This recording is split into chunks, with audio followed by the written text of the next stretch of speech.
Good morning, and we are live. Boy, we got a hell of a show for you today. Last night, Donald Trump tried to end the Trump regime tried to end the American government as we know it. This happened. One second. This happened. Judge Lauren Alicon stepped in and stopped them. Stopped them. We've. I have to tell you, the war is on. The Democrats are fighting at every level. You had one of the associations of nonprofits, basically a political entity, a Democratic-leaning political entity, knew this was coming and had the lawsuit ready to go. They filed it, and Judge Alicon, this is Judge Lauren Alicon, by the way. She's a Biden appointee. Stayed Donald Trump's sweeping executive order, and we have a copy of it here. Sweeping executive order, basically shutting down the most of the United States government until they could do a quote 90-day review of all spending, and it is on, folks. It is on. This is Judge Alicon, by the way. She is, like I said, a Biden appointee. She is as strong as they come, sharp as a whip. And it's not just the nonprofits that are filing the suits, of course. Democrats across the country, Democratic attorney generals, have gotten together, and they have had their lawsuit ready to go. They're filing today. The war is on. To understand everything that's going on is going to be quite a conversation. And at the end of that conversation, I want to talk about our options and what we're going to do. You know me, I'm not about just gassing and whining and crying and this, that, and we got to do something. And I'm going to lay some options out for you. And one of the options I'm going to lay out for you involves our guest. We have a very special guest. His time is very valuable. So I'm going to bring him in first. We're going to, instead of waiting to the end where we talk about our options and all that other stuff, we have Kendall Scudder with us today. He is running to run the Democratic Party here in the state of Texas. We were talking last night at one of I'm not a hypocrite. When I tell you get involved with your local Democratic Party, that is what you can do. And this is what we're talking about, option 3, when we're talking about our options. What can I do? I'm always telling you, get involved with your local Democratic Party. That's what I was doing last night. Kendall Scudder was there because he understands. He understands that the Democratic Party has to be rebuilt from the ground up. And the way you do that is you get out in the field, you get out with your county chairs, and you do the work. He gets it. Now, I'm going to be honest with you. I have a hard and fast rule, actually. I stay out of inter-party politics. I do. Whether it's on the federal level, state level, whatever. I don't get involved. The reason for that is I know my place. What I do for a living, what I do with you folks, I got to work with the next man up, no matter who it is. I do. And if you get involved in these fights, sometimes next man up may not want to talk to you. But I got to tell you something. Our guest is the first person I have talked to. You know me, I've talked to, campaigns. I've talked to Beto O'Rourke, Colin Allred. I've talked to people within the party, both nationally and state. He is the first Democrat I have talked to that conversation didn't have to start at less than 0. He gets it. He understands. Part of that is he is young. He is young. Without further ado, let me bring in Kendall, and we'll let him introduce himself. And let you know a little bit about him. But I'm really grateful that he's here. Kendall, thank you so much for being here, friend. I am so grateful that you could join us. I know we were out late last night working with the Upshur County Democratic Party, getting it done. I appreciate you being here, man. I really do. Thanks for having me on, Texas Paul. I appreciate you. No problem. Just fill in the folks with a little background information, what you're running for, how, and we'll start from there. Yeah. So the Democratic Party is structured on a couple of different levels. The kind of most basic level is precinct chair. So your voting precinct has a precinct chair, and they sit on what you call the county executive committee that's chaired by your county chair. So there's a county level structure. And then above that is the state Democratic Executive Committee. And so in Texas, that consists of two people of differing genders from every congressional district in the state. And that's chaired by a state chair. And so the state chair is the person who makes a lot of the organizing decisions and is kind of the chief administrator and chief organizer for the state. And after the 2024 election, the state chairman here in Texas resigned. And so we're having an election to have a new kind of top Democrat organizer in the state. And that's the position that I'm running for. Basically, it's where the rubber meets the road, folks. When you're talking about what are we Democrats going to do? How are we going to fight? These are the people that do it. This is the political end of the Democratic Party. This is the guy that works with your local county chairs.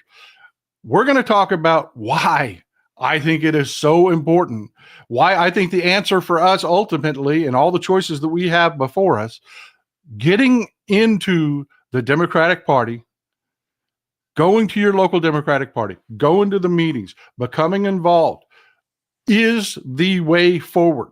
It is. It is simply the way forward. Kendall, I mean it, man. I am breaking one of my hard and fast rules here. I am, because you understand the rule. You know how this works. You know how you're in this knife fight. You know how dirty they can get. And you dance with the one that brung you. So if we're sitting here talking, if God forbid you're not successful, this is going to cost me in the Texas party going forward. It is. Well, and it just is. Successful. You know how it works. We're going to be successful, Texas, Paul, and here's why. Grassroots folks all around this country, not just in Texas, are sick and tired of the Democratic Party muckety mucks that are running the show, that are constantly working to try to keep consultants paid instead of putting together grassroots infrastructure on the ground and getting back to retail politics. A lot of people get frustrated with the party and they get angry about it. But what people don't realize sometimes is that you're the party. I'm just a guy that grew up in Deep East Texas. And when I was 12, Republicans were writing bills to take kids with same-sex parents out of our homes and put us in foster care. So I started knocking on doors and I started showing up, and I became a precinct chair, became a county chair, became an SDC member. Currently, I'm one of the vice chairs of the state party, where I kind of turned over the apple cart on establishment at the 2022 convention. And so now we're in this unique position where we could have grassroots folks taking over the party that are more focused on you and the work you're doing on the ground than they are about those weird little games they play in Austin, where they're just kind of shuffling money around and picking winners and losers. Polls don't decide elections, voters do. And we have an obligation to show up in communities and show up in media where folks actually listen. We have to understand mainstream media isn't mainstream anymore, and start showing up everywhere. If we want to build an infrastructure that's going to be sustainable, Texas is never going to be in play if we don't get back to retail politics and building a grassroots infrastructure in this state. Well, let's break that down just a little bit. A couple of it. First of all, your moms. Let's start with that. You have two moms. You grew up in a household with two moms. Here you are, a happily married man, successful. You've got a land business in Dallas. Your wife is highly successful. You're everything we've been talking about as far as quit pissing on the LGBTQ plus community. They're just people living their lives, doing their thing. And here comes old Kendall Scudder as living, walking proof that, damn it, we all do better when we all do better. Quit messing with people. They were literally trying to take you out of your house when you were a kid. They were trying to take you from your parents. The hardest part about having two moms isn't having two moms. It's the people who had a problem with me having two moms. I mean, our family got kicked out of churches and kicked out of hospital rooms. It wasn't easy in the 90s and early 2000s as in East Texas in that environment. Mm-hmm. But I think you learn how to grow some tough skin, and it kind of primed me to do pretty well in politics. That, you can call me whatever you want to call me. I'm a Democrat from East Texas. I've been called worse. And so, at the end of the day, we just need to be nice to folks and mind our own business. Life's hard. Everybody's doing their best to try to make it through.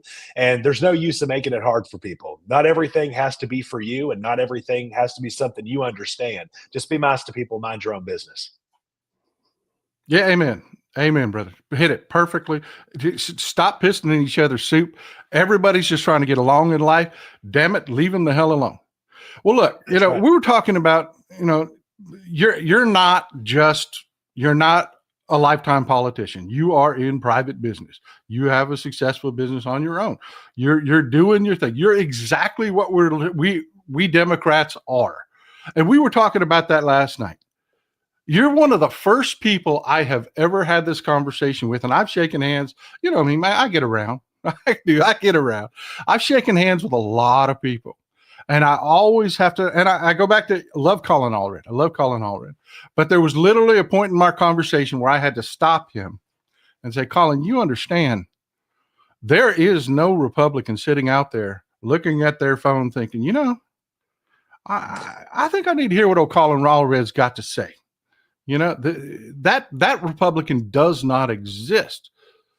And you understand the terrain for which we currently find ourselves deployed. You understand the branding of the Democratic Party and the challenges we're facing.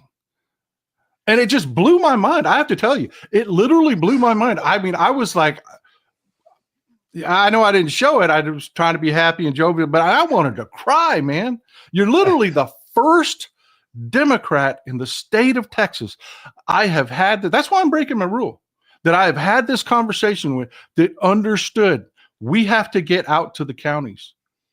Well, we have to. Here's why I think I understand that when other folks don't, is that I'm a party official because I've kind of been in the trenches. But establishment's never been a very big fan of me. I've done a whole lot of work to try to increase transparency in the party's finances, and they didn't like it very much. In the last election, elaborate on that a little bit if you don't mind. Elaborate on that so the people understand. Yeah, so the state party has a budget that we have to set every year. The state Democratic Executive Committee in Texas is who votes on that budget. And when I first got on the SDEC, they told us that we had to vote on budgets we weren't allowed to look at. And I was like, yeah, that doesn't work for me. And they're like, well, don't you trust the chairman? I'm like, yeah, he seems like a real nice guy, but that doesn't work for me. And so we started working, and there was a bunch of us that kind of undertook this effort to try to bust those books open. So now every SDEC member and every county chair in the state of Texas has the opportunity to do town halls on the state's budget before we end up passing it. And, people don't like it because sometimes it takes, they have to do a little bit of explaining for why they want their money. But at the end of the day, if you run an organization that you're asking people to put dollars into, it needs to be run efficiently and it needs to be run transparently. That's why I also, as one of the vice chairs of the party, implemented annual audit of the party. We had never done auditing. And so now we have annual internal audits that members of the SDEC can serve on. So it's all about building a table big enough for everybody to sit at, and that includes working people who are regularly shut out of this discussion. And I put more than 35,000 miles on my pickup last cycle, driving around the state and going all over the place: West Texas, East Texas, South Texas, Central Texas, Coastal Bend, trying to help out where I can and just be helpful. And I think our party officials have lost this idea of just being helpful. They think they're supposed to lock themselves in a room and beg for money all the time, which, yeah, there's some of that. But just show up whenever a county chair is trying to run a texting program or a GOTV program. What can we do to help raise them a little cash? What can we do to help advise them on what good printers to use that'll cut their costs down? Make sure they're be able to use union vendors. There's just some really good stuff that we can do to be helpful that doesn't cost a whole lot of money. It just takes showing up. And I have a good history of showing up. And I think that's why I'm in such a good shape to kind of be able to flip this seat and take this party back for working folks.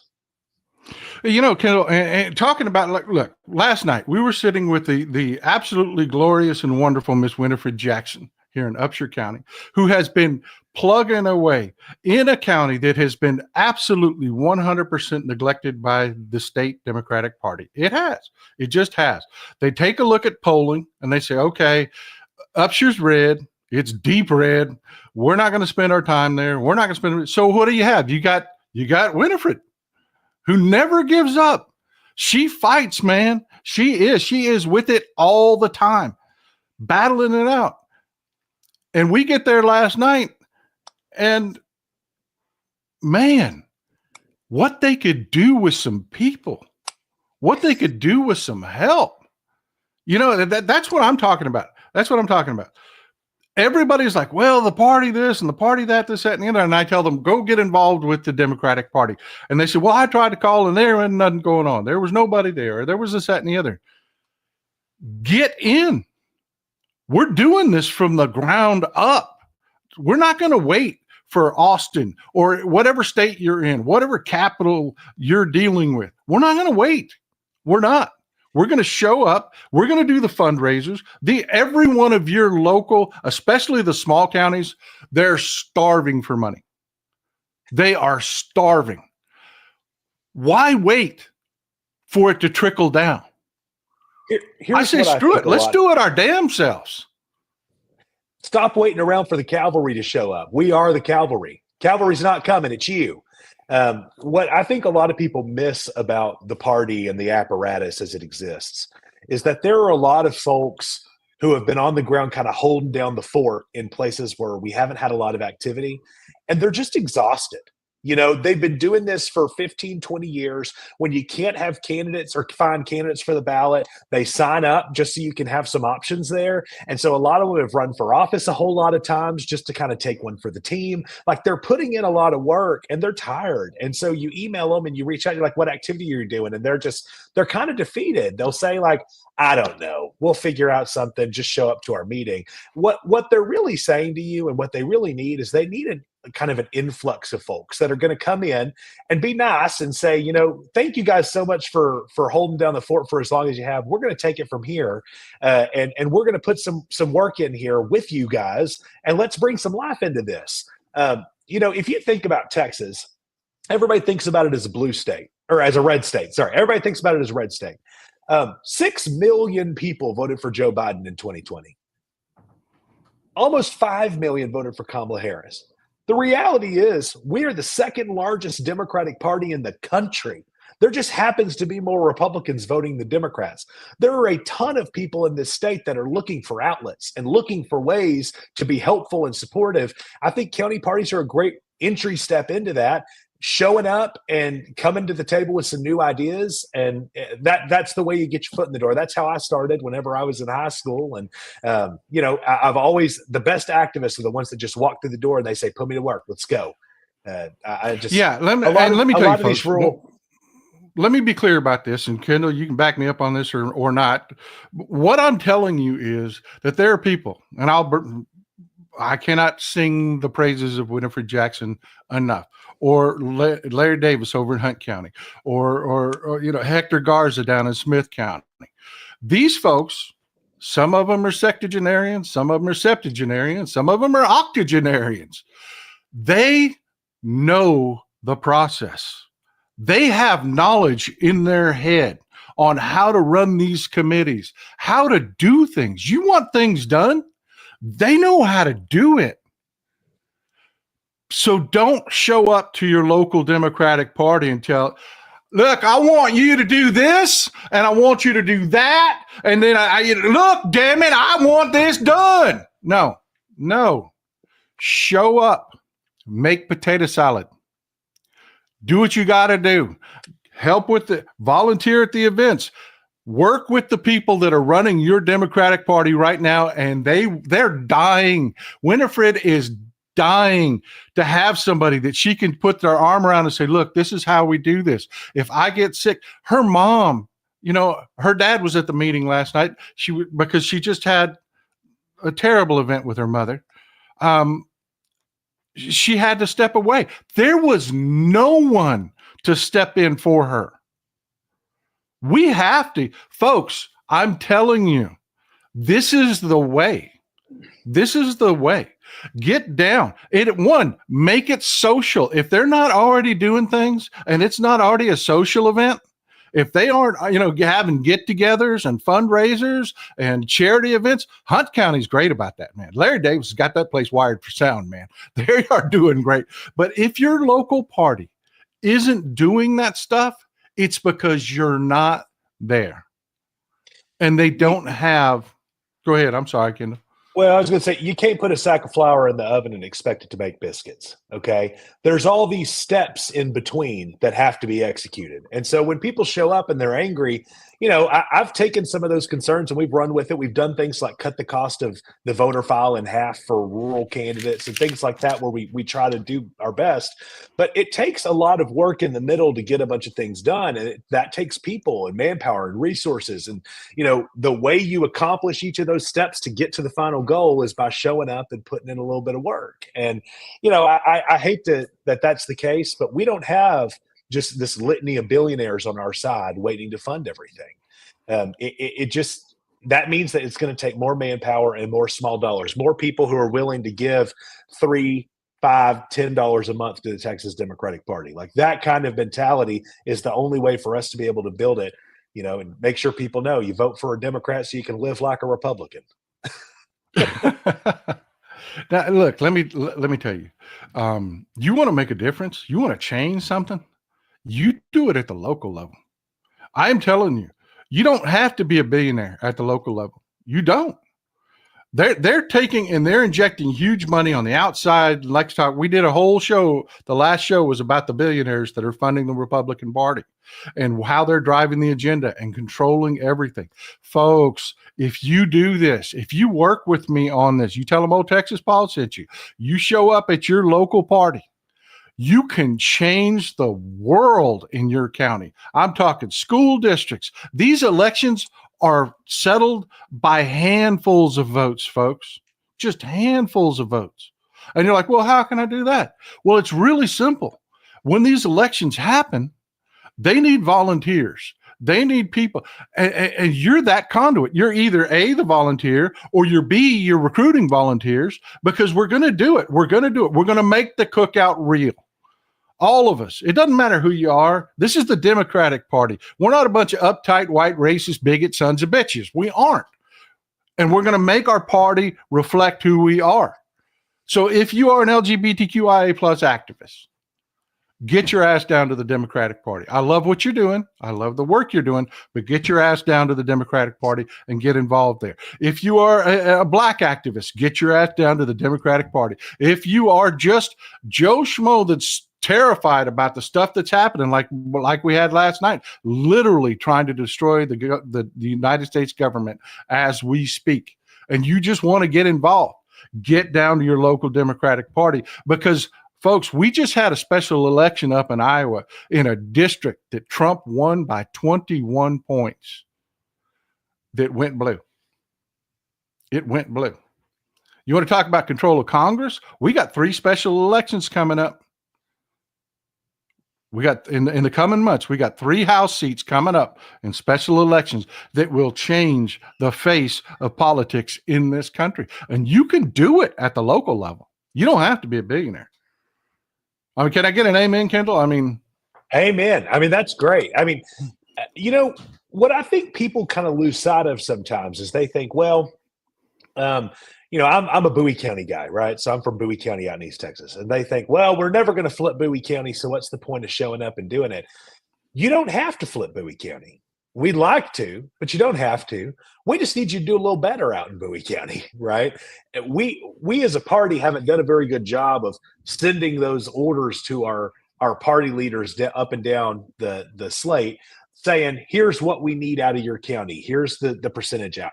Sure, we need to run up our numbers in blue areas, but we can't keep hemorrhaging votes in non-urban Texas. We have no reason to be hemorrhaging votes in non-urban Texas. There is nothing that those billionaires are offering them that is helpful to them in any way. These school vouchers are an attempt to completely defund their schools so that their kids won't have opportunities for upward economic mobility, so that you can keep their wages low and keep them in factories and assembly lines and farms. And it's our obligation to make sure that your kids have an opportunity to succeed and that we're keeping your family safe. And so to me, if we bring that message to people in small town Texas and just start setting some metrics of, can we do 3% better?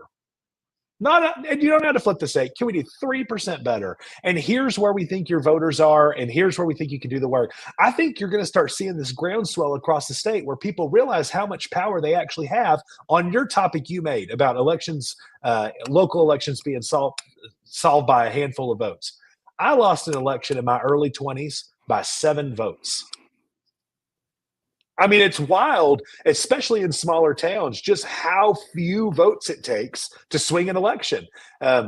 But it's because people don't show up. People don't pay attention. But you know who does pay attention? All those crazy people that show up at the school board screaming because you're teaching DEI or, whatever. Those people show up at every single election, and our people stay home. And that's why we just get our clocks cleaned across the board. And there's this whole mentality out there. And what you're talking about, you don't have to flip a county this next election. You don't. But you never will if you don't start going down that path of, okay, look, let's do 5% better. Well, what does doing 5% better do? It doesn't flip my county. I want it to be blue. It doesn't matter, because these elections on a statewide basis, on a national basis, are decided by a percentage point, 2 percentage points. A blowout election is 5 points. This last election was 35% for Trump, 34% for Kamala Harris. Yeah. Imagine what it would have looked like if we'd have all swayed those red counties 3 points, 5 points. And it's easily doable, folks, because there is such a resource out there.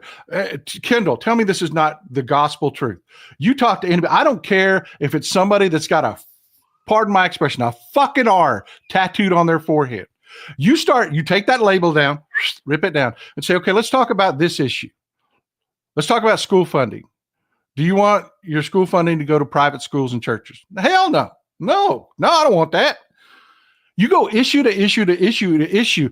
Every damn person I talk to, and I don't care what label they put on themselves, they are a left of center Democrat by the time you get done with the issues. If you get out there. Well, when I ran for state senate in 2018, there was this little brief period where they decided they wanted to call me a gun grabber. And I just said, we were in a forum, and I just said, look, I don't want your guns. I got my own. I probably shoot them better than you do, but there isn't a single person in this room that thinks you need a flamethrower at a ball field.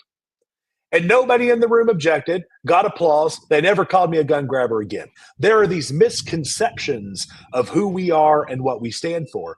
Our efforts to try to make communities safe are being perceived as invasions on people's civil liberties. And it's our obligation to meet people where they're at and help them understand kind of where we're coming from and where we're at. Let me tell you some numbers right quick, Texas Paul.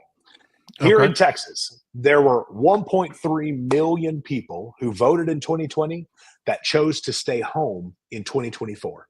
Of that 1.3 million, 200,000 talking about Texas. In Texas, 200,000 of them were Republicans. 1.1 million of them were Democrats. What does that say? It says that there may be a problem beyond just organizing, and it's the way the party is talking about issues. Folks feel that our party doesn't fight hard enough. They don't throw down. And if they ask to compare us to animals, they compare us to slugs and turtles. We have to start having party leaders and elected officials that throw down, so that when people say, I may disagree with them on 1 or 2 issues, but I know that when I elect them, they throw down for me and they make my life better. And that's what the piece that's been missing. And so people stay home. And I think putting people that have a lot of passion and a lot of fight, that are really good messengers in charge of our party, could completely change our landscape. I get this comment a lot, especially from younger people. They talk to us like we're stupid. And you know what? I'll be honest with you. I am the world's worst at losing my temper. Like just 5 minutes before we got into the show, I was going through watching the preview. I do a preview for the show on several, I'm on every damn platform. And I was looking at the previews on some of the platforms, and they're like, well, it's about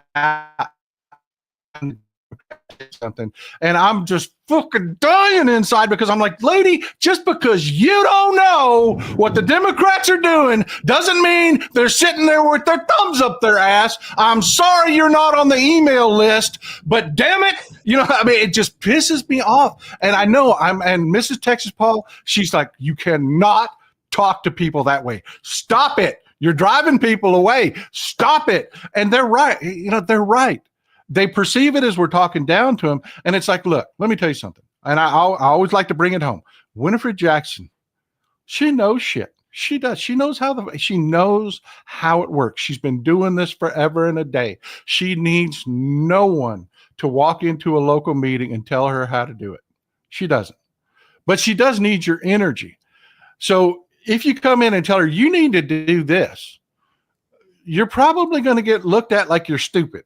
You just, and it's not on purpose. It's not. It's just, there's a learning curve there. And you young folks bring the passion, you bring the energy, but damn it, respect these old folks. And you're talking about coming in and changing the way that the state does things. But you're not talking about burning the house down. You're not. There are things that the party does pretty well, and you just don't hear about them, right? I mean, the party does primary administration. Nobody ever complains about candidates' abilities to file. We do a pretty good job on things like that. Voter protection is something we do pretty well. If people have problems, we have hotlines you can call, teams of attorneys that are set up. There's a lot that the party does that people aren't as familiar with. That's some really good work. But what they fail to see are the things that they tend to be the most upset about, right? Where they fail to see our party present and active in communities that are just traditionally overlooked. What I think is a problem with people on the left is that every person on the left thinks that if they just had 10 more minutes, they could explain it to you on any topic, right? They always try to over-explain. And if you're explaining, you're losing. People vote with their guts, not their heads. And we as a party have to meet people where they're at. When we show up places, we can't just sit there and talk about policy. Let's talk to them about what's happening in town, what's happening with the ball game, what's happening with their kids in schools. Our candidates kind of walk through a door, and the first thing they start talking about is policy.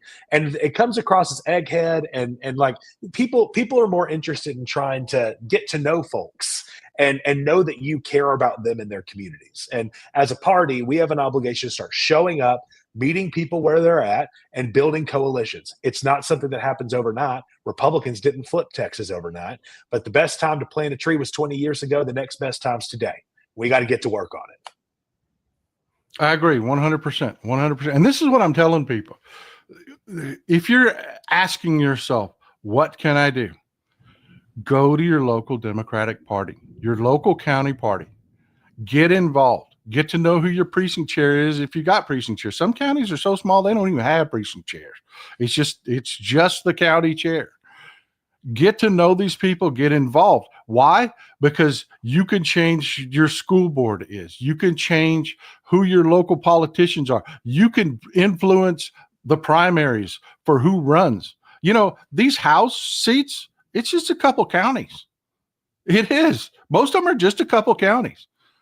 If you're involved and they understand, you can get you the fighter you want up there, and you can do it. You can change the face of the Democratic Party at the local level. And you can do it, I swear to God, you can do it by making a damn container of potato salad to feed 50 people because you're helping them with a fundraiser so that they can afford to get the signs out, the literature they need, and help these candidates communicate with people, rent forums.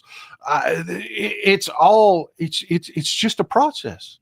And if you're part of the process, your ideas are in the process. Your energy is in the process.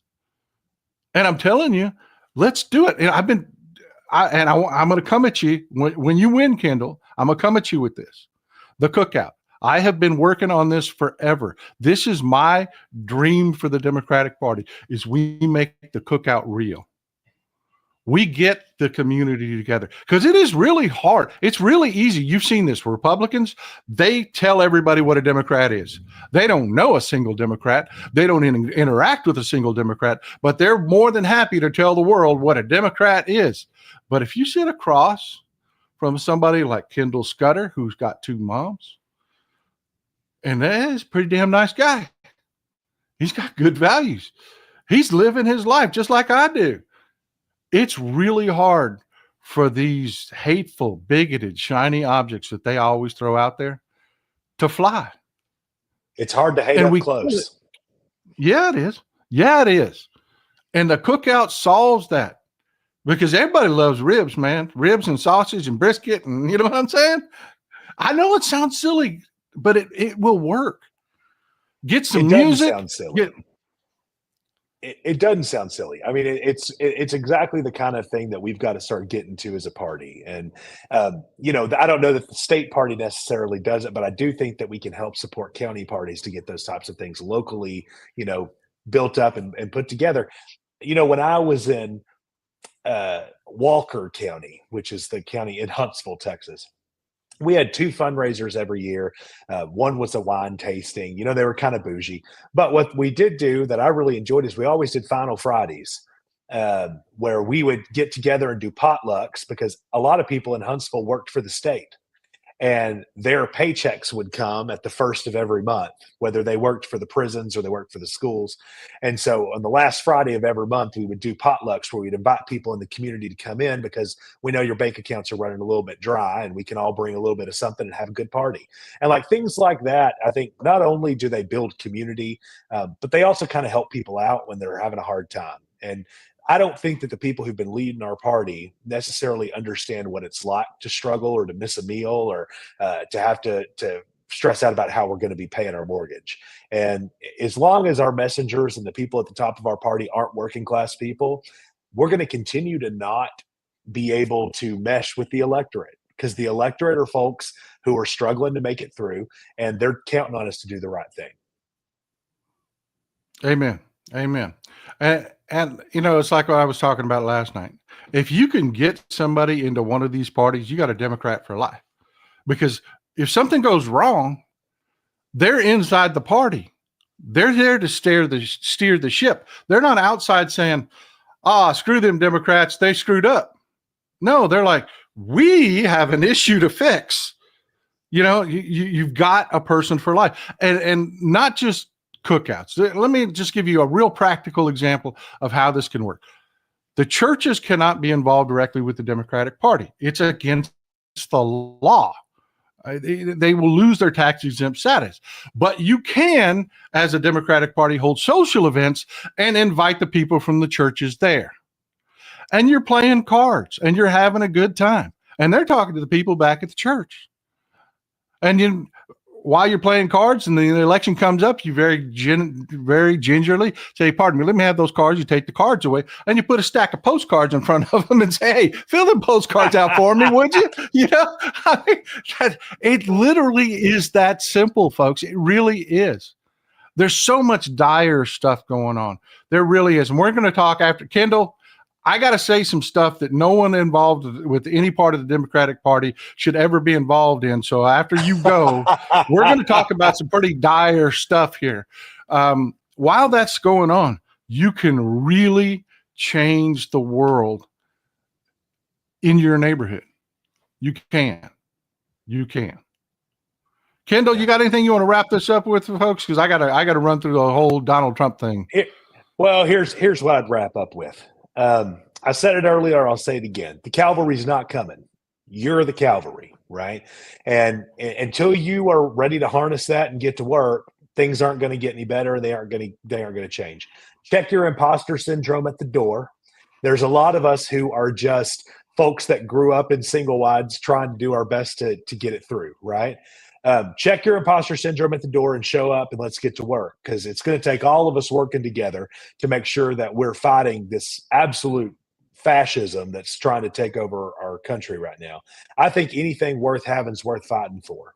And this country is something that a lot of folks have fought, died for. I know that they've kind of apprehended the term patriot.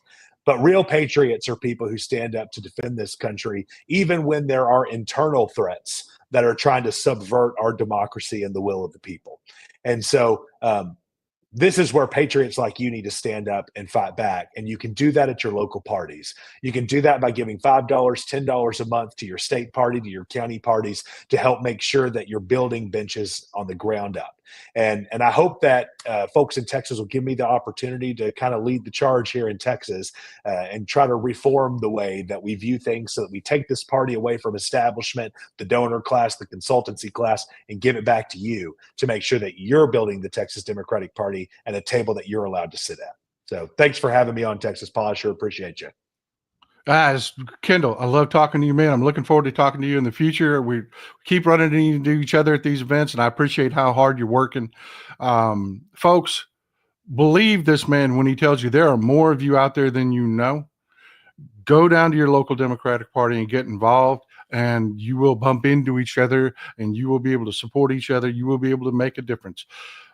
Kendall, I'm pulling for you, man. All the luck. I know that the state bigwigs are trying to bring in a candidate that's a little bit bougie, that'll kind of keep the money flowing where they want to keep it flowing.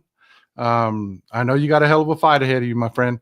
I'm pulling for you. I am pulling for you. Thank you, Paul. I sure appreciate you. Glad to have you here, friend. Kendall Scudder. I talked about it all the time, folks. I'm not a hypocrite. Get involved. Get involved in what's going on locally. Talk to people. Press flesh. Shake hands. Kendall and I bump into each other all the time at all these different events that are going on.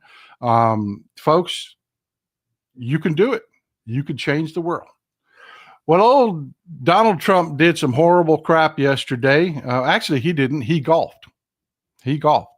While his minions did. So we're going to talk about it. So let's dig into the show. Let's do it. Let's do this.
Well, last night they did it. I've been telling you all forever and a day that they're taking the mask off. They're shooting their shot. Last night they really did it. Let's start with the word of the day. The word of the day is Zampolet. Zampolet. It is Zampolet.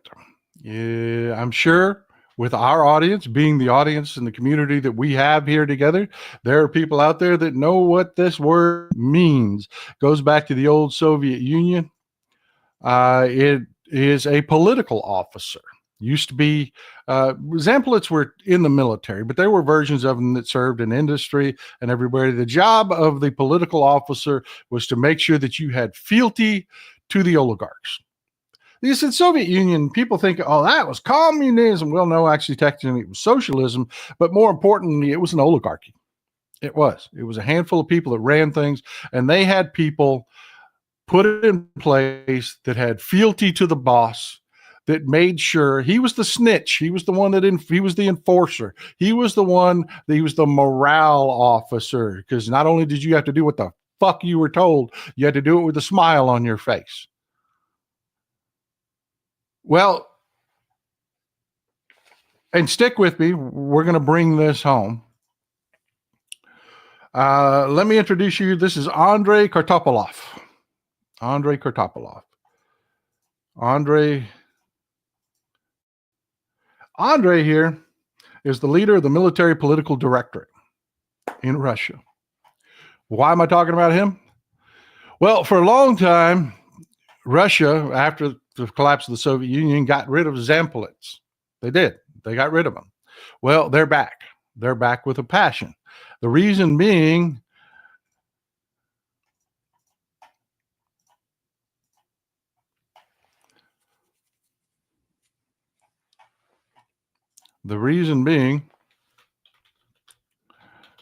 one second. The reason being is that Vladimir Putin here, what's his goal? What has been his goal? Everybody understands. Everybody knows. He hasn't hid it. He's told everybody, right?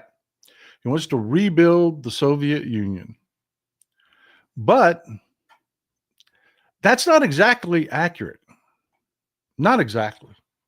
See, the old Soviet Union failed. He's not trying to actually rebuild the Soviet Union. He's trying to build a new version of it. And what it involves is a dictator.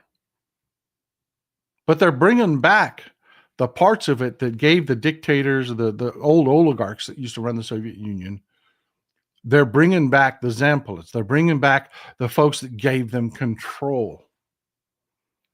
You know, why is this important? Why is this important to what we're talking about? Well, that is the exact same form of government that the Trump regime is trying to build. That's it. They are trying to build the exact same form of government here. And last night, they shot their shot. They shot their shot. Last night, I got the executive order right here. Last night, Donald Trump cut off funding to most of the government. A few parts he didn't. The DOD is keeping their money. But he cut off funding for most of the government. Medicaid, he cut off funding to Medicaid. Meals on Wheels, just about every important program that the government does. They just said, we're not going to pay. Do not transfer money anymore is what this memorandum says. It's from Matthew Vaith. He is the new director of the Office of Management and Budget. But it doesn't really come from him. See, what's been happening, what's happened is they've gone through these departments and they decapitated them. You know, like Nixon's Saturday Night Massacre that ended up with Robert Bork finally being the one that'll go through and fire Archibald Cox and all. You know, I mean, it was just the whole Saturday Night Massacre thing. Well, that's what's been going on in each of our departments. And they finally got over at the Office of Management and Budget, they finally got Matthew Vaith. They got a person who has got fealty to Trump. He'll do whatever the hell Trump says. It's been happening everywhere. You've got one second. You got this guy.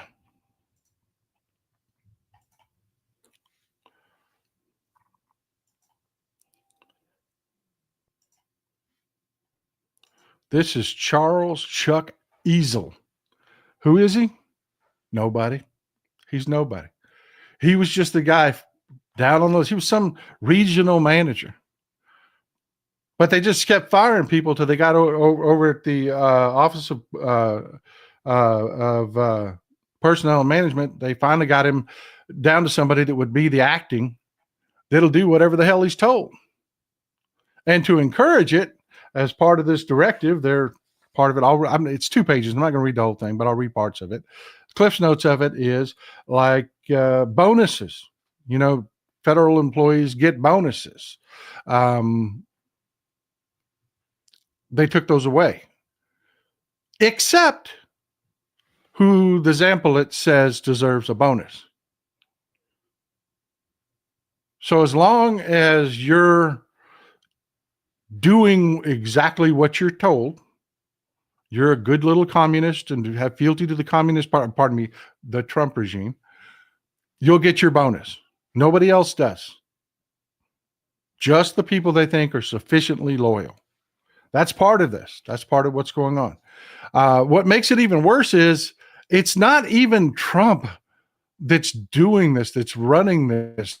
They when they were issuing the actual emails, the actual memos that were giving the orders to the individual departments, they didn't know how to scrub the metadata.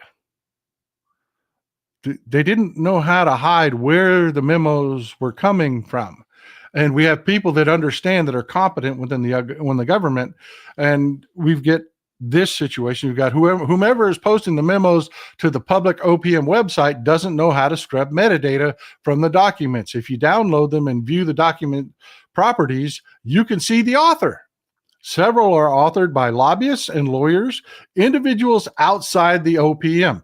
That's right, folks. You have people outside the government, people working the 2025 project, working for Heritage.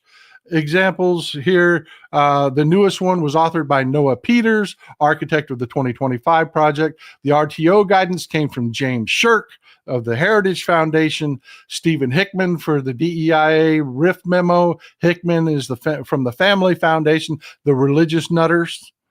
Colleen Heller Stein for the initial 120 memo. They're just morons. And I want you to do something, folks. Rachel Maddow last night, it'll only take you about 20 minutes to do. After the show, take a few minutes. Go to YouTube. It's posted on YouTube. Watch Rachel Maddow's show last night. She talks about some of the people we're going to talk about. She talks about this, and she does an amazing job the way Rachel Maddow does. But yeah, these orders aren't even coming from the White House down.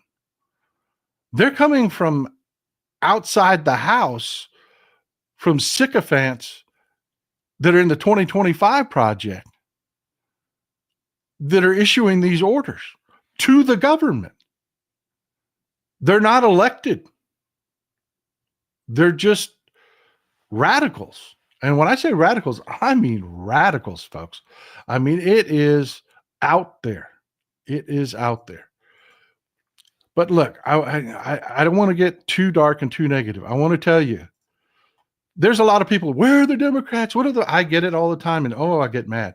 What are the Democrats doing? Look, just because you can't see what's going on, just because you're not in the memo, the corporate media is not going to tell you what the Democrats are doing. They're not. But they are working. You have Democratic attorney generals all across the country that are filing lawsuits. You've got even all of this is being done. This is an executive order. This is not legislation. This is not legislation. Sorry, it's so bleached out, but it's an executive order. It's not legislation. It's not Republican congressmen or Republican senators. They're shirking their responsibility. This is illegal. It will be fought in the courts. It will. But it'll take time. And they're going to starve these organizations. You're talking about suicide prevention hotlines for veterans. Folks, I guarantee you, y'all could sit there and list group after group after group that lost their funding last night. And it's going to be shocking because like Medicaid was one of them. Then they tried to come back. Well, let me let J.B. Pritzker tell you. Governor Pritzker, Democratic governor of Illinois. Despite what the White House press secretary said at the podium earlier, I believe it is my duty to report to you the truth of what actually happened today in Illinois. Donald Trump's administration is lying to you. The White House's attempt to walk back what they did today does not match what we saw on the ground. They assured us that Medicaid would not be affected. That was a lie. Our state agencies were unable to access the Medicaid system until an hour ago, preventing payments for services. And this has been reported from states across the nation. When we reached out to federal agencies, they informed us that they have been directed not to discuss any guidance with states. Directed by people that don't work in the government. And the White House seems to have been caught flat-footed because, like I said, Donald Trump is out golfing. It's not like they're competent. They're freaking morons. This memo, this executive order, pardon me, it mentions things that aren't even law. Talks about you can't fund things that are part of the Green New Deal. There is no Green New Deal. There isn't one. It doesn't exist. There's no law. There's nothing, no federal department is funding anything to do with the Green New Deal. They're incompetent as hell, thank God, which is going to help us in court. But folks, elections have consequences. This is going to be ugly. They took Medicaid away last night. 72 million people are insured by Medicaid. The White House was caught flat-footed on this. They were shocked at the pushback, and they tried to hold a press conference where they just lied. They just said, oh no, the portal's back up. That was an oversight, but the portal doesn't function. They intentionally broke it when they took it down. So they're telling people, oh, well, we're not doing, oh no, everything they're called out on, they're backtracking. Funding for AIDS medication. They're trying to backtrack on, oh, well, we're going to fund that. We're going to fund that. Folks, this is personal. We have a member of our audience who's authorized me to talk about this. I'm not going to give you his name. We'll call him Tony. You remember we were talking about, farm issues. Well, Tony's a farmer. His son has a pretty severe disease. And it's his medication, one vial. Wild guess, what do you think you have to pay for one vial for one treatment of medication? I guarantee you won't get it. And I verified it. I mean, I was like kind of shocked, but no, it's real.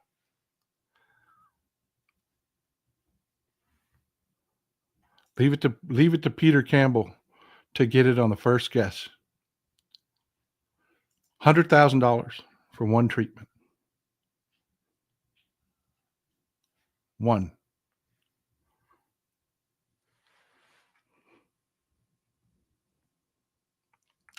And his son just got into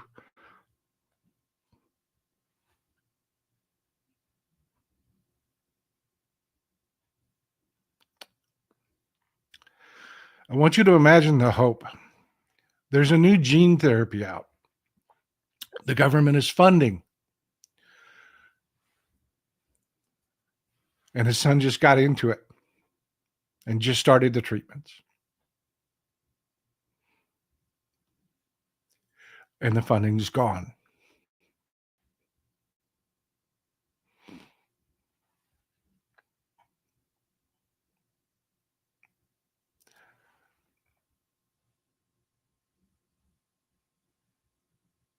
This isn't people we don't know. This is somebody that's in the audience right now.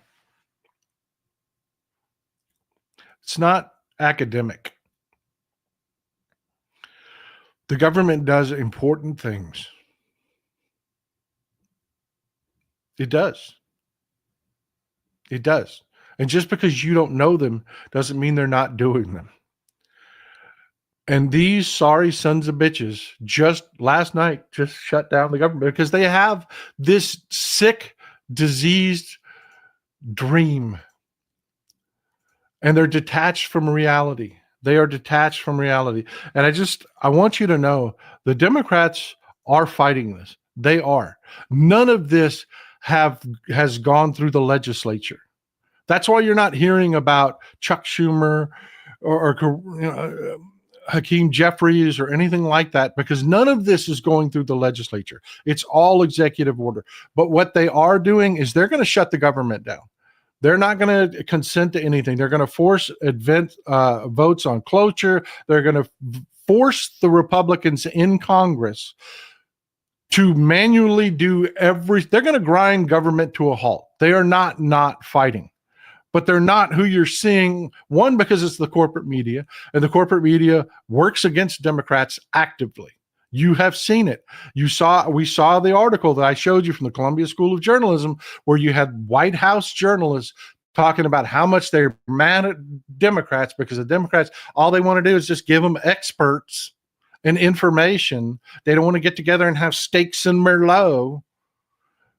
Let them sit with Joe Biden. So you're not going to hear everything the Democrats are doing, but they are doing it, folks. They are fighting. They are. And what they're fighting against is this. I have told you forever. This is Grover Norquist. Some of you who have as much white hair in your beard as I do know who Grover Norquist is. Some of you know who Grover Norquist is. He is the leader of Americans for Tax Reform. And he's the guy that, and remember, we didn't get here overnight. It was this capitulation, this bending over of Republicans that got us here. Grover Norquist made every Republican that came into office sign a pledge to never put a tax, no new taxes, no taxes on his billionaire funders, ever. You can tax the poor's, but you cannot tax my people. He claimed it was no taxes for anybody, but really it was about his funders. And what Grover Norquist's most famous quote is, and this is where we talk about these sickos, these weirdos, these frickin' radicals. Grover Norquist's most famous quote was that he wanted to shrink the government down to the size of a baby so that he could drown that baby in a bathtub. He really said that. He really did. And there were people like me that were screaming, this is who they are. This is who they are. It's not just another, it's not just conservative versus liberal or another point of view or anything. No, they literally want to destroy the American government. And he would tell people, he would sit there on Meet the Press, and he would say this openly. He would say it openly. AJC, thank you for the support, man. I really appreciate you. All of you that were, I couldn't read your comments earlier because I was very mindful of Kendall's time. He's got to he is going from county to county, and I appreciate you. AJC, support our own, defend those in need, stand up to the fascists. Amen. Amen.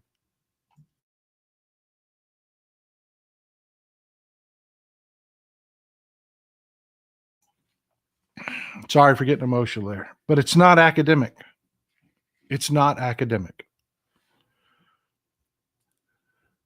But yeah, you've got old Grover Norquist over there talking about, I want to shrink the government down to the size of a baby so I can drown that baby in a bathtub. Literally in the federal government. And the press was like, I was screaming forever. And people, y'all don't want to believe that stuff. So a lot of people just kind of like, Texas Paul's being a little hyperbolic. It's his job to keep us focused. So yeah, maybe he's going over the top. No, not at all. Not in the slightest. They implemented this last night. This memo goes into effect January 28th, last night. And they literally cut off all funding, which is illegal because the legislature has appropriated the funds. The administration is just supposed to manage those funds. They're not supposed to decide whether somebody gets it or not. So this will be challenged in court. This will be fought out. But for how long? How many of these agencies are going to die that you're never getting them back? How many of these NGOs are going to die? Meals on Wheels, is it going to survive? Will there be any Meals on Wheels when they get left? They're counting on no. That was the strategy. ET, thank you for being here, my friend. All of MKD1's clown car cabinet are all going to be confirmed by the spineless sycophants. No, they're not. That's one of the things that they're doing today. Is no more, no one gets approved, no nothing. That's one of the things they're doing. Stop shitting on Democrats. This is code red.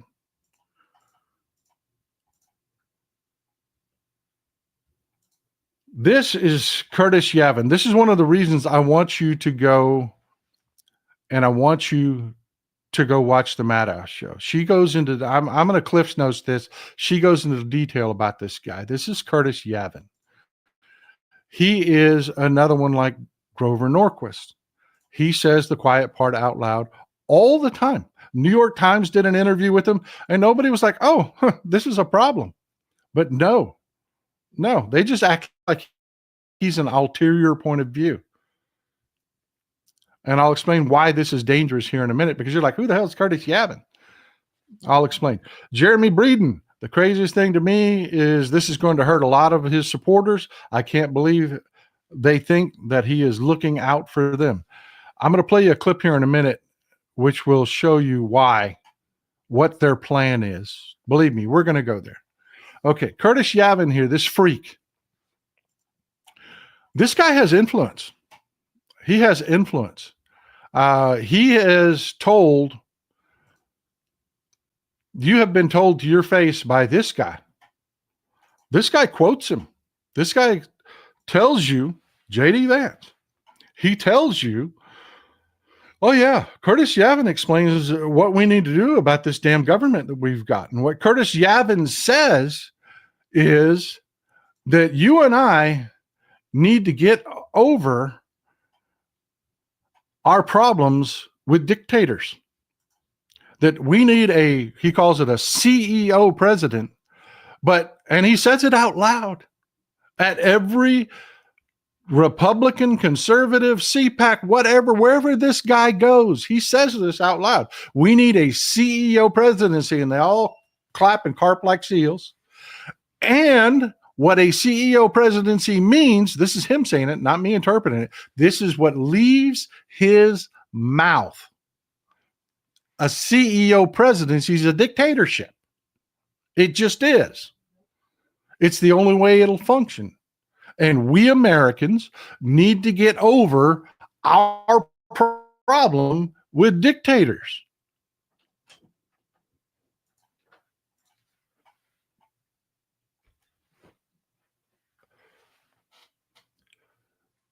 I tell you, that's a problem. The corporate media, after sitting down for their steaks and Merlot, it's just an ulterior point of view. It's just an ulterior point of view that this guy happens to listen to and quote.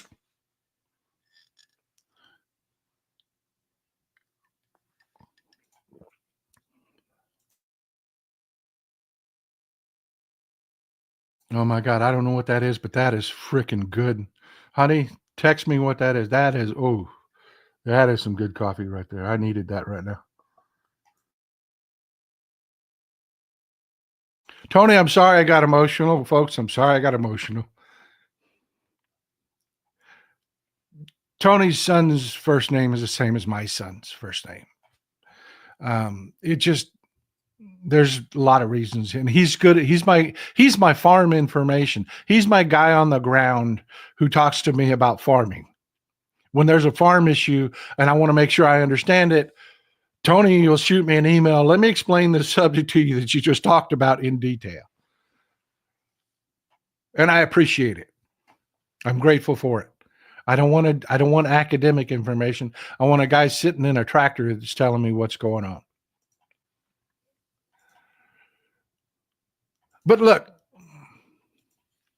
we're going to talk about how this craziness gets into our government. But before we do, I want you to understand why. Remember what we talked about, talking to the stupids? We got to remember we're talking to the stupids. When we talk about this, none of your MAGA family is going to understand a freaking word you're talking about. They don't know any of this. They don't know what's going on. And this is the kind of thing they're being told is happening. This is the kind of thing they're being told is happening.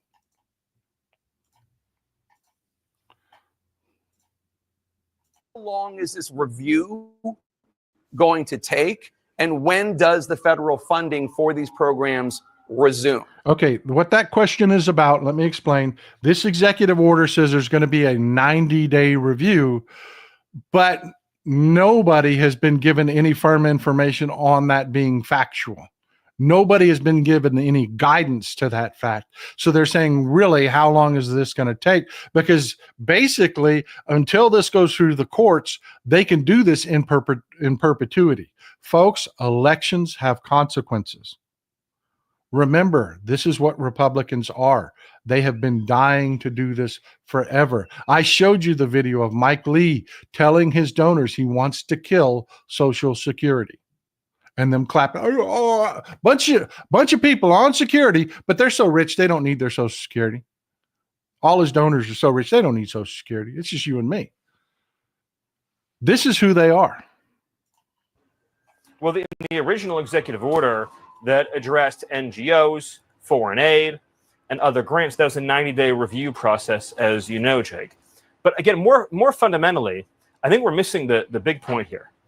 Do you believe, does anyone believe, that an unaccountable, career-tenured bureaucrat should be able to approve vast sums of money for the projects that they personally agree with, that no accountable employee in the federal government has reviewed? I'm literally asking about Meals on Wheels. I mean, we are, I don't know what you're talking Jake, yes, about.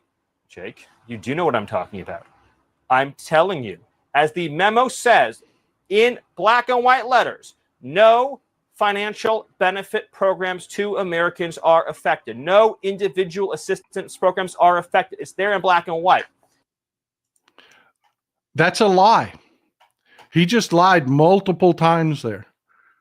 One, there is no, he's talking about the deep state, how the deep state's just magically making shit up and doing shit, whatever they want to do, and, inventing these programs. Well, that doesn't happen. Congress has to approve all of this. This is why we have a legislature. He is lying. He is telling the people, your stupid ass crazy uncle and my son are going to hear, oh yeah, they're going through and they're getting rid of them federal employees that are overreaching, that are just doing stuff on their own, that are unelected.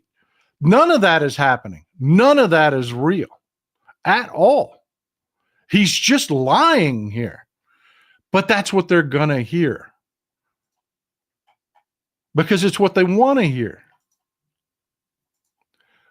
But look, I told you. They're just going to make shit up. What they do is they invent a fake problem. Then they invent a fake thing or entity, or they'll take a real person and lie about them and make them the enemy. And then they'll say, we solved the problem and we're bad and woo, because of you, MAGA, we did it. We fixed this problem that never existed. Never. Colombia was, this whole dust up with Colombia is a perfect example.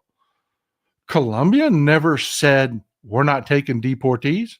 They said, you will stop shackling our people like violent criminals. You've got them shackled at the wrists. You've got them shackled at the legs. You will give them water. Stop shipping them on C-130s where you have to strap them to the ground.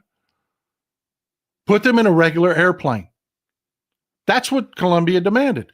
That's what Colombia got. Colombia said, screw it. We'll send our aircraft and pick them up. But if you listen to MAGA, in their minds, Colombia didn't want to take them deportees. No, they want to force them on us. They don't want to take them. That never happened.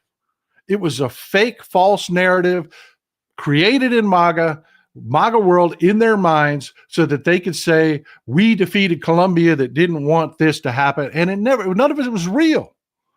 None of it was real. None of it. Peter Campbell, thank you. No funds, not a dime is spent without Congress and the presidential signature. Not $1. Amen. Amen. Stephen Miller just lied, and he said to Jake Tapper there, well, you know what I'm talking about. Well, I know you're lying. Texas Paul, you and my pro-democracy brothers and sisters keep me sane in this insanity. Hey, you keep me sane. You keep me sane. Believe me, what I'm talking about with you, I know 3 times as much is going on, and I'm dying inside. I'm cliff notesing this stuff to make it digestible. This is another perfect example of what I'm talking about.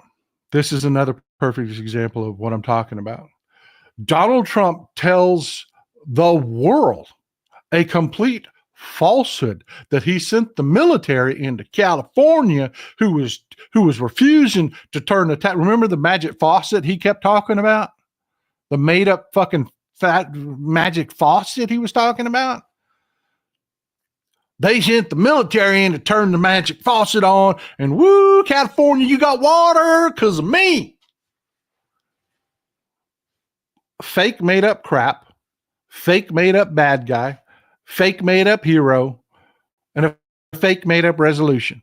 Here's the truth. The military did not, this is California, state of California telling you, military did not enter California.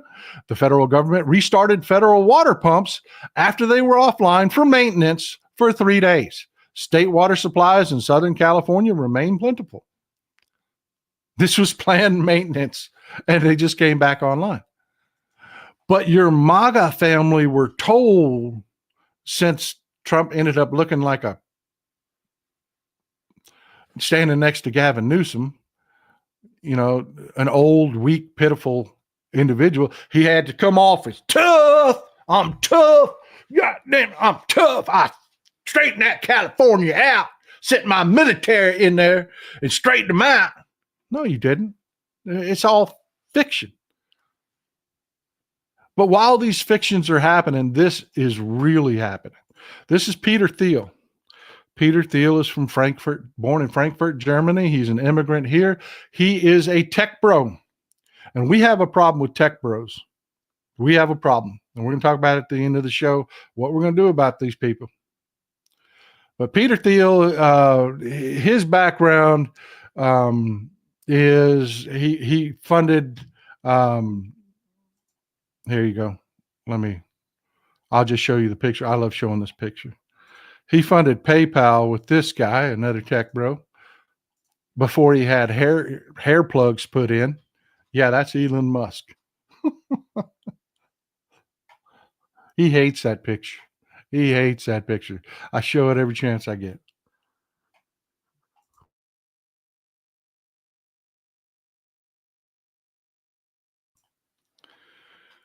So Peter Thiel's from Frankfurt, Germany. He's a tech bro. Came here. They started PayPal. He's been involved with a few other companies. He was one of the earliest investors in Facebook, one of the earliest outside investors in Facebook. He's been a financial, an investor. He started a couple investment companies, Mithril, Clarion Capital. His latest is Palantir Technologies. We've talked about them before and how they're taking AI and they're utilizing AI to aid our military, basically. Guess whose funding didn't get cut off yesterday? Not Palantir's. Not Elon Musk's. They're still getting their government money. You better believe it, uninterrupted. But this is why these guys are a problem. Because Peter Thiel, we were talking about Curtis Yavin. That's his benefactor, his sugar daddy. They're all part of this weirdo group. It's where J.D. Vance comes from. J.D. Vance worked for Peter Thiel. He was an employee. Then Peter Thiel made him a senator. Literally funded his campaign to make him a senator. And J.D. Vance keeps talking about all this weird crap. The weird crap comes from Peter Thiel and Elon Musk and these tech bros, these weird-ass tech bros that have these insane ideas, and their insane ideas are destroy the American government so we can go back to a system like they have in Russia, because Peter Thiel and Pooty Poot are, tight. Go back to an oligarchy. And that's what Donald Trump keeps talking about. Get rid of taxation. No funding the government. We'll go back to the way it used to be, where he promises people they were rich, and they were not rich. None of what Donald Trump says pans out in any of this at all. None of his facts are ever really facts. They're made up shit.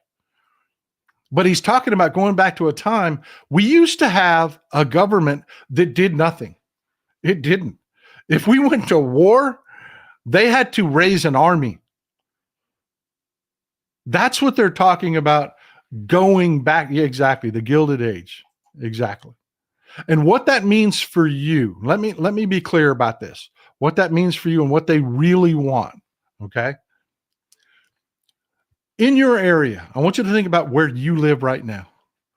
There's a rich family. You probably know their name. There may be one or two really rich families.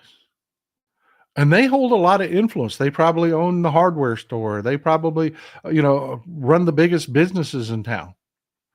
Right now, those people have rules and laws they got to abide by, and they don't like it. They want their serfdom. They want to control the local politics, and a lot of them do through funding local campaigns. That's why I'm begging you to get involved in your local Democratic Party. They fund these campaigns. They run these nutballs. We see it here. I talk to you about Tim Dunn and Ferris Wilkes all the time. They've been doing this here in Texas. If we get rid of, if they get their way, which they shot their shot yesterday, they trying, man. They're trying to kill the American government. Shrink it down to the size of a baby so they can drown it in a bathtub.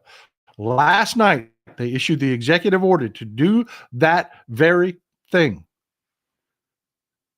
Well, Peter Thiel and his folks believe that'll give us a CEO presidency, a dictatorship. And in a dictatorship, you have the fiefdoms, the oligarchs, the broligarchs. And they have massive control, and nobody ever holds them accountable. You can go to the Middle East, and there are countries. In Saudi Arabia, if a member of the Saudi family raped your wife or daughter, they would never be arrested.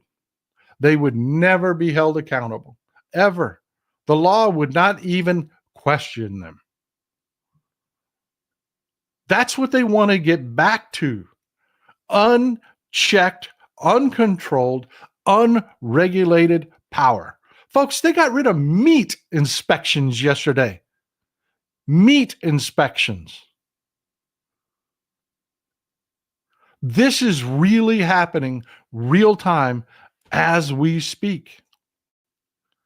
And they put these people in. They decapitated these organizations and keep going down till they get a yes man, then they make them acting. And the Republican Party is doing nothing. They have no idea, no ideas at all, no actions at all. They are countering none of this because I have told you for decades I have been involved in politics, begging people. This is what they want to do. Mike Lee sitting there telling his donors, "I'm going to get rid of Social Security," meant it. All of these Republicans talking about, we need to get rid of Medicare and make it private. Everybody just let a private business, one of their oligarchs, control every aspect of your health care. They meant it. And they're doing it right now. And the Democrats who are in the minority now, they don't control any committees. And I begged you during the last election, don't allow this to happen. But it's happened. The Democrats cannot control any committees, anything. They can't even hold a hearing. That's what being in the minority means. And we did that. Kendall Scudder talking about 1.1 million Texans didn't show up. Those 1.1 million Texans did that. It's not the Democratic Party. They didn't say, well, I guess we just decide we're not going to do anything anymore. No. The Democratic Party, their failure has been, they always said, if we just keep doing things for the American people, they'll just reward us because they need us. They need us to do these things. Nope. Because Gaza was really important. Or whatever your issue was. Still to this day, there are people that are too cool for school, man, telling you about them shitty Democrats. Democrats are in the minority. Literally cannot call a hearing. They can get together themselves, but the media is not going to show up. The corporate media is not doing anything. So what do we do about it? Besides sit here and talk about it, what do we do about it? Okay, let's talk about our options.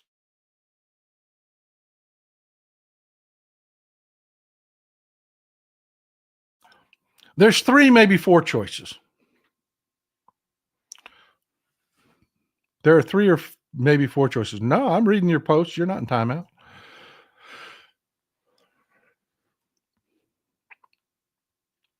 One, it's about 1,500 billionaires in the world. If about 10 of them had meetings with, had tea with Luigi, they would rethink what they're doing. But that's problematic because it's immoral and it's wrong. It is. I love this cup because I still to this day don't understand what took so long for a Luigi Mangione to come along. And that's why I made the cup. It is. I'm not endorsing murder. I'm not. But that is one option. Violence. Don't agree with it. Don't suggest it. Because if you've got a dictator, violence is a really good excuse to take everything from all of us.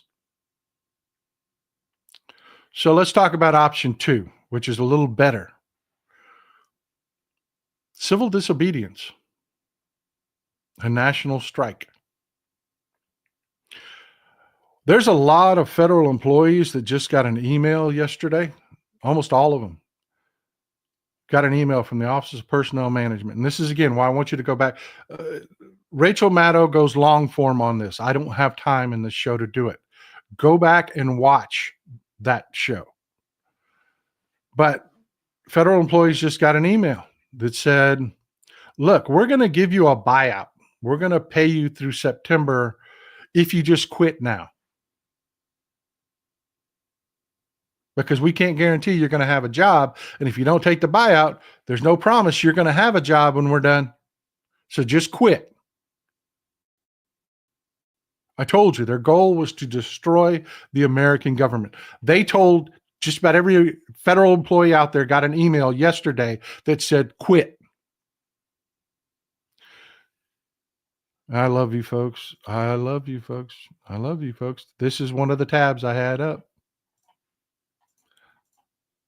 This is 100% the Project 2025 playbook that I begged all of you to read, that I told you all the highlights of.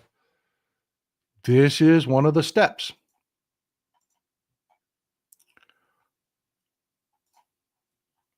So yeah, that happened yesterday. So there's going to be some people, out there that are ready to strike, that are ready to be engaged in civil disobedience. But the problem with it is this. There's a couple problems with it. One, it kind of plays into their hands a little bit. Remember Ronald Reagan and the air traffic controllers? They went on strike and he just fired them all. These are not people that are going to play by the rules. Tim Walz was on Rachel Maddow's last night, was talking about, look, yeah, we're going to win some of these things in court, but these people are not going to respect court decisions. They're just not. We have to be prepared to fight beyond that. And believe me, Tim Walz is the governor of Minnesota. He is planning on fighting beyond that. He's not just saying they're going to ignore court orders and what are you going to do about it? Oh, well, throw my hands up and go home. No, he's planning and working. So please quit shitting on Democrats. At every level, Democrats are fighting this. Linda Corcoran, the Democratic Party, needs to buy billboards and advertising showing bills and changes that the Republican Party is doing to hurt their constituents as soon as they do it. Okay. You see that most Democratic parties are in the middle of leadership elections right now. They are. And I just explained to you, most of your local Democratic parties, your county parties and whatnot, they're broke. They are. They're broke. They're barely covering expenses. Literally barely have enough to rent the places to get together and meet. So it's easy to say the Democratic Party oughta. Well, let me tell you, the Democratic Party is doing everything they can. If you were part of your local Democratic Party, that would help. That would help.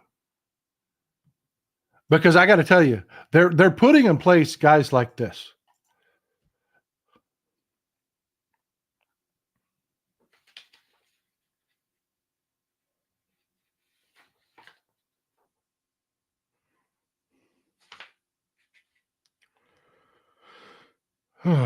One second.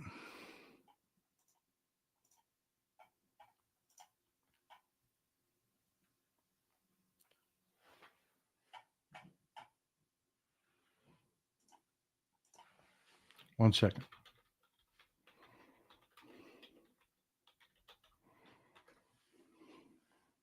I lost a tab. I want you to be able to see.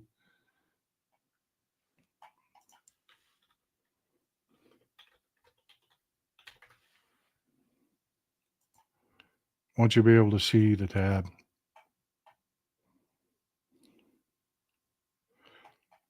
All right, got it. Okay, this is Andrew Kloster, okay?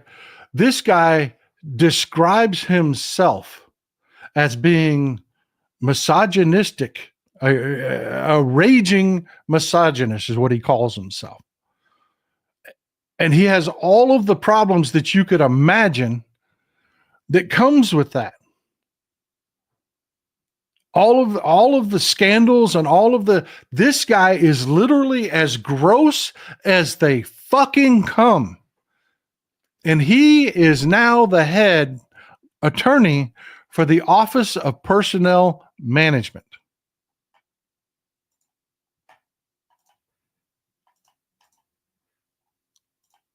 He's the guy that the people who want to kill the American government, of course, put in as the lead attorney for the organization that the human resources for the federal government. Their lead attorney is now a self-described raging misogynist that has a history of saying some of the grossest, nastiest things and advocating some of the grossest, nastiest behavior towards women, is now being paid by you to be the lead attorney for the Office of Personnel Management.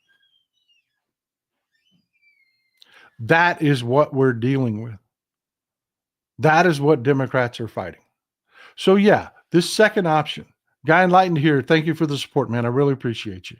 I know someone who got that buyout email. Do you happen to know how many federal employees there are that would have gotten email? Almost all of them. It was almost every employee in the government. There was few that were kept out for DOD and whatnot, but it's almost every federal employee got that email. Quit. Michael Z says, I'm watching the RFK Jr. confirmation hearing. His voice is fingernails on a chalkboard, and his incompetence is coming across quite clearly. Oh, yeah, he's a freak, man. RFK Jr. is a freak. The fact that they've got him talking is great because he sounds horrible. The more we've got of that, the more we can show.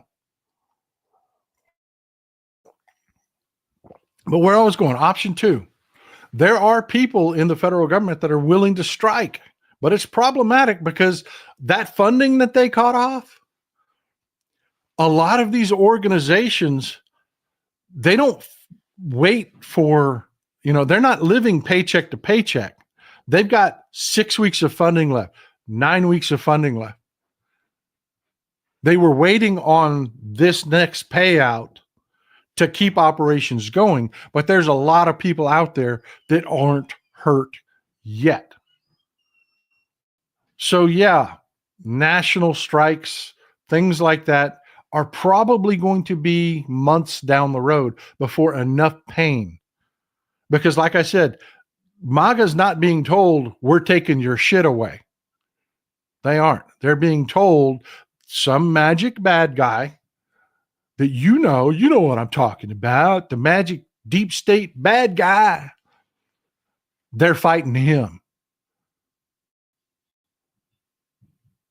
The pain doesn't come immediately. But when that pain comes, yeah, general strikes, protests, those are all on the table. In the meanwhile, these organizations are going to run out of money. They just are.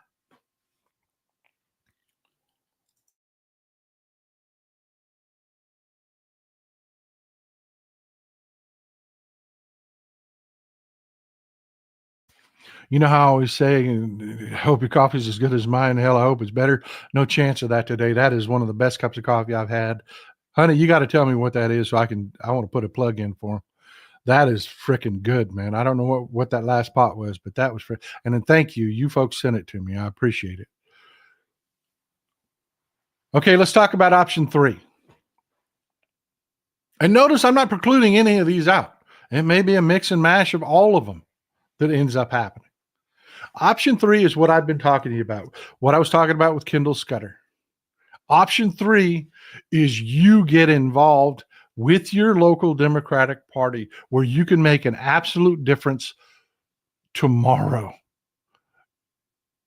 We just had a meeting with our last meeting within our Democratic Party. We will have another one coming up in a few weeks. I will be at that one. You can be at the next one.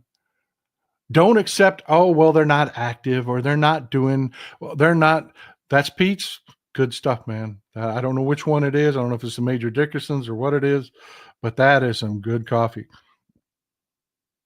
That is some good coffee. Look, that's option 3. Stop shit talking Democrats and get in the trenches.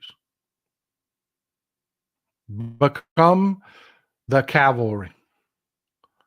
Because let me tell you something, folks. We did really great. We had some special elections yesterday, one in Minnesota, one in Iowa. They're happening. They're happening. These elections are happening. And the backlash is real. But imagine what the backlash could be with your help, with you showing up. Imagine. We got 2 seats. We got Matt Gaetz in Florida, Matt Gaetz' old seat and Mike Waltz's old seat. If we even come close to flipping either of those seats, there's enough of a backlash, enough people get a taste of this absolute assault, this trying to kill the American government. Even MAGA they have 8% that approve of this. 8. If you can get involved, Elise Stefanik's seat up in New York, we got a fair shot at. Flip those seats or at least come close. Make them scared. The Republicans will start acting because right now what they're looking at is we're not doing any of this. We're not doing any of this. This is Donald Trump. None of this is going through the legislature. We're just sitting here collecting our 6-figure paycheck with all of our benefits and travel and food budgets and staffs. And oh yeah, don't forget to pick my suits up at the cleaners. They're just sitting back chilling. But they start seeing these special elections not go their way, and they start getting a gauge of what this backlash is going to be like. Not 2 years from now. We have special elections 2 months from now. Some just happened. Folks, the Iowa district has people in Iowa panicked. That race, that was a Trump plus 21 district. They thought they had a lock. They did. They thought they had a lock. Guy by the name of Mike Zimmer, Democrat, blew him out of the water.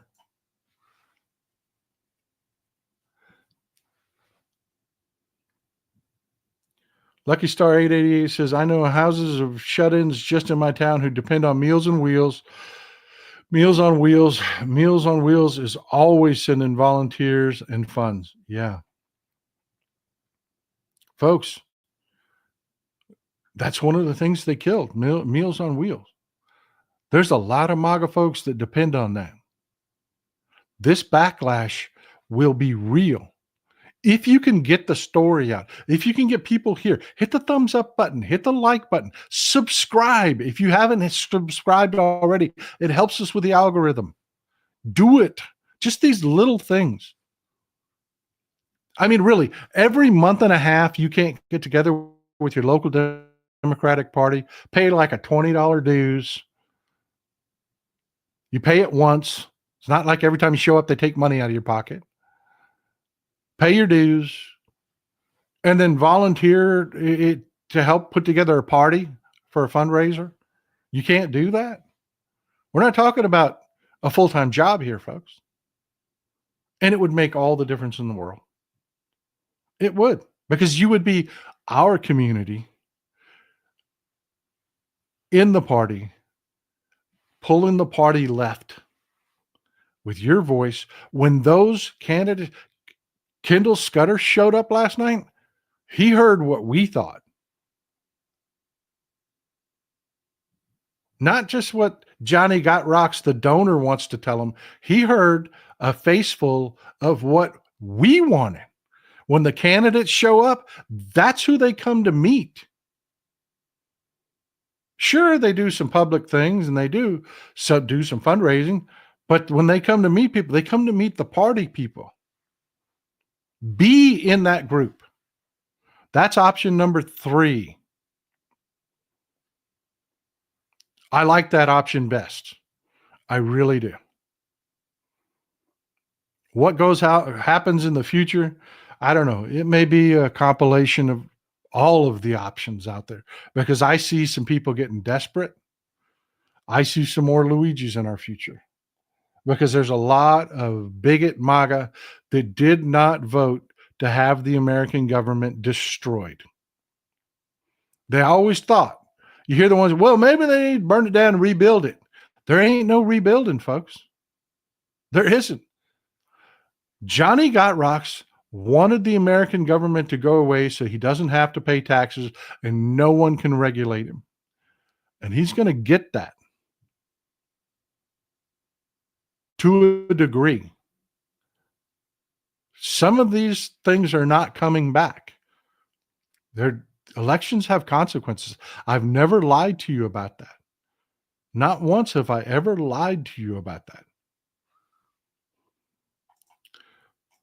Fetterman is doing what he's told right now. Fetterman is going to be part of the Democrats that shut the government down, that make them, that make the Republicans vote on cloture, that make them vote on every single thing that they want to do. The Democrats are in the fight. They are.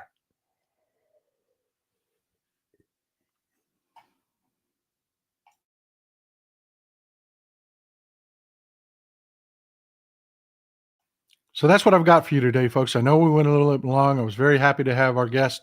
If you've got any questions, I will be happy to answer them in a roundtable. Any concerns, comments, any of the shutdowns or any of the things? Has anything happened while we were in the show? Because I can't watch news and talk about news at the same time.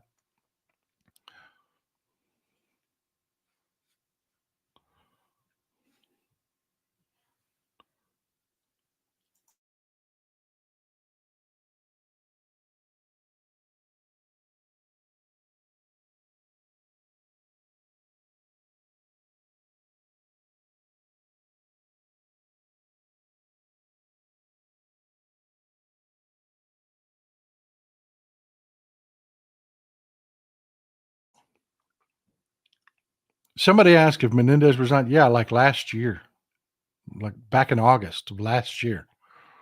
There you go. Yeah, last year Menendez resigned.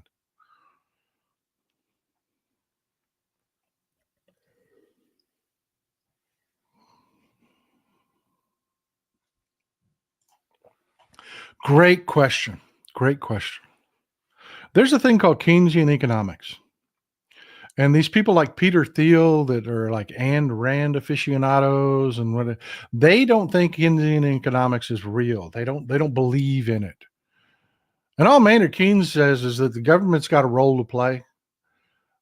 They make large purchases within the economy. It acts as a stabilizing factor.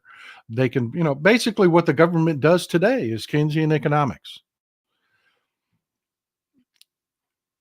All of these, you have to understand, this is about 8 to 10% of the GDP that just went away. And we don't know how long it's going to disappear. Just overnight. Boom. 8 to 10% of the economy gone. What do you think is going to happen to the economy? In fact, let me see what the Dow is doing today. I know the S&P and the NASDAQ had been struggling. Oh, yeah. Yeah. Dow's just loving this. It's already down a point.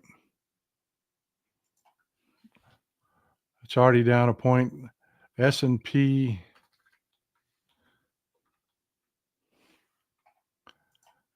500 today, still collapsing. Here, let me pull this up so that you can see it.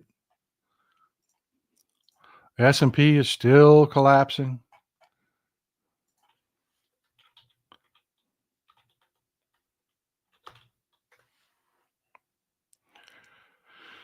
Oh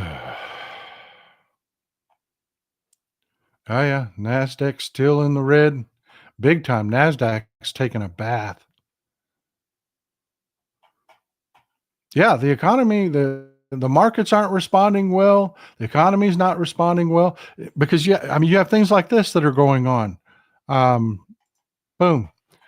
Trump officials issue quotas to ICE officers. Each office has to make 75 arrests every day.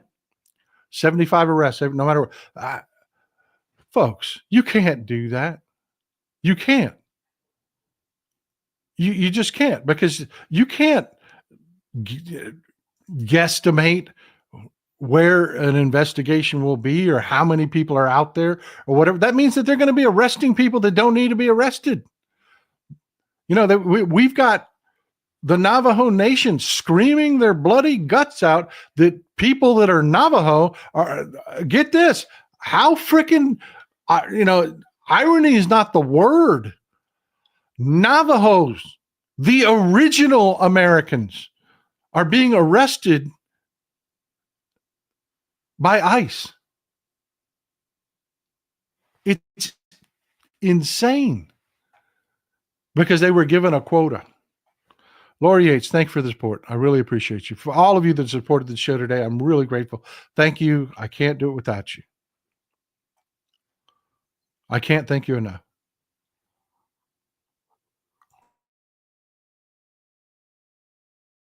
But I want you to imagine this. For a lot of folks out there will know what stagflation is. It is the nightmare scenario. Stagnation of the economy is bad. That usually means prices drop. And if managed properly, those price drops are how you help incentivize the economy, preventing the stagnation from turning into depression. And you can revive the economy because prices come down and there's some liquidity. You follow me? Just basics, not too deep into the economics. Imagine that happening, but no price drops. Actually, prices go up. It's called stagflation. We're taking an 8 to 10% hit to our GDP overnight, which is going to cause stagnation. It is. Nobody's going to invest. Nobody's going. All of these people, that aren't going to be getting paid or paychecks to do the things that they do, aren't going to be buying goods and services. And, whether if you're an NGO that provides services to, people, veterans or people in distressed communities or whatever it is, you're not going to spend that money. It's going to come straight out of the economy immediately. Slap a tariff on top of that because, February 1st, Trump has vowed he's going to put tariffs on Canada and Mexico and China, February 1st. That is a recipe for stagflation. That is a economy in nosedive with no brakes. Prices are going up. So what do you do when prices go up? You buy less. What does that do to the economy? Makes it free fall faster. Then you get hurt economically because the economy is tanking. The markets are tanking. Your retirement is tanking. Everything is happening, but prices keep going up.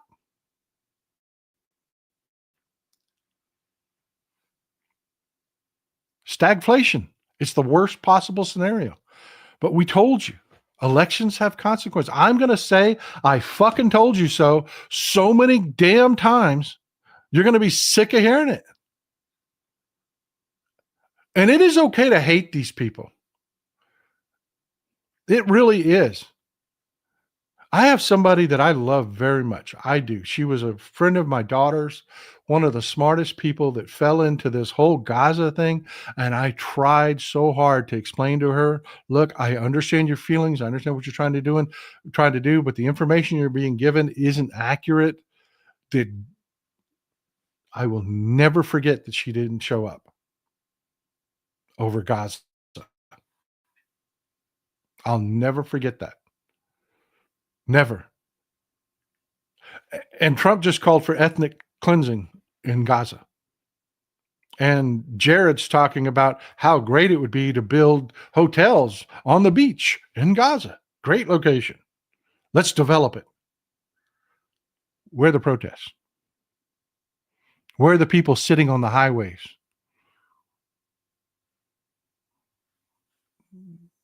Where are you? Stein, Jill Stein. Anybody heard from Jill Stein? Stein! Jill Stein! Anybody heard from Jill Stein?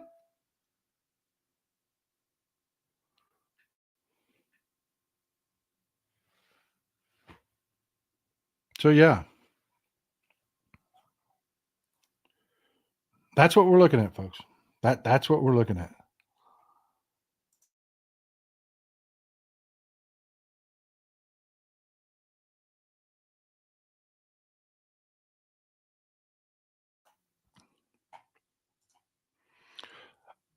Great comment. Let me tell you a few things that we did. Okay?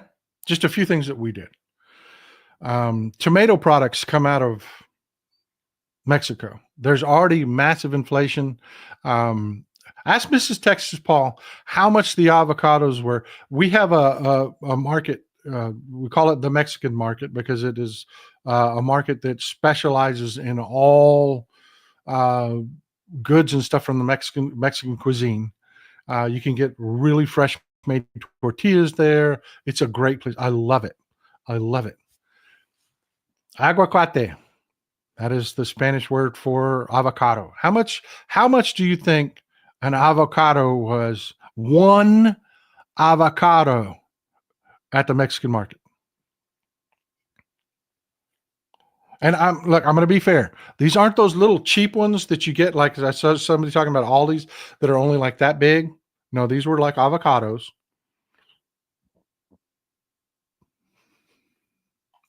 Close. $4.29 for a single avocado.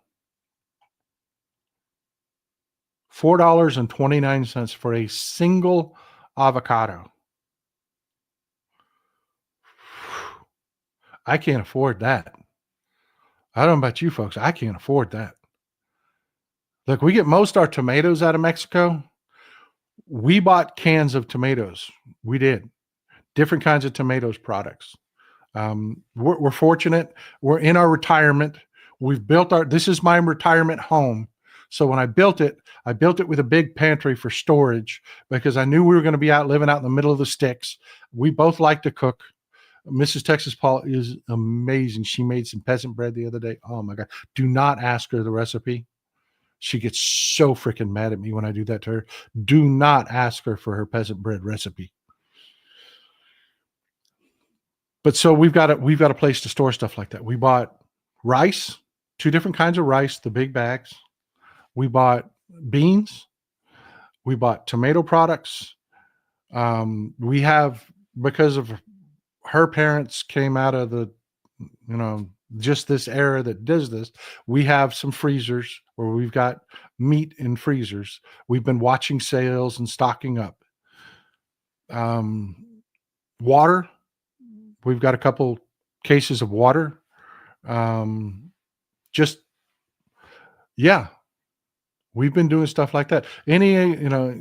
Just any advice that you folks want to throw out there in preparation for an economic downturn, in preparation for this kind of chaos, feel free. We are, folks, you are the smartest people I know.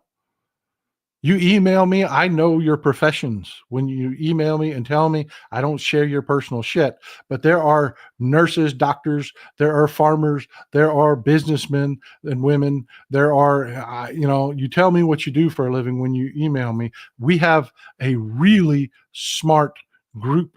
So yeah, our community, throw some advice out there. That's a good one. That is a good one that I haven't done yet. And I will probably do, because we're coming up into that spring season. So yeah, I will probably grab seeds. More great advice. Veggie Owl Girl, Instapot. I got to tell you, soups and stews, they go a long way, man. They go a long way, and they really help with that inflation, because you can, a steak costs X amount, but you can chop it up and put it into a soup with something like potatoes or something that costs a little less, and you can really stretch your food dollar.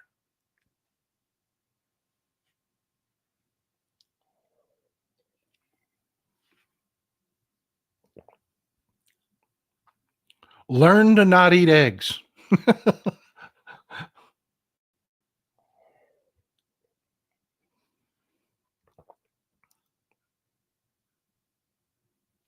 Pasta is another one you can stock up on that's not real expensive. Not the best for you. Pasta, anybody will tell you it's what you put into pasta that's important, because pasta itself is just a straight carbohydrate. Not a lot of vitamins or anything net value to go with those calories. But absolutely, pasta is great to add things to and stretch that food dollar. Somebody was talking about pickling. Yeah, absolutely. Mrs. Texas, anybody that's got any advice on this, email me. Don't bother her with this. But we were talking about maybe getting a starter, a yeast starter, in case ever, things go south. We bought some masks, stocked up on masks a little bit, some gloves. But we're talking about learning how to get and maintain a yeast starter, in case, last time during COVID, yeast became really hard to find. Oh, that's one I hadn't thought of. There you go. A dehydrator. That's a good one. That's a good one. I haven't done a vegetable garden in years. I'm going to do one this spring. It's several years things have been going on. Yeah, that's what I meant to say. I am not a fan of powdered milk, but yeah, it lasts forever. Why not? Why not? We got it. We did that. We got a container of it, just to have, just in case.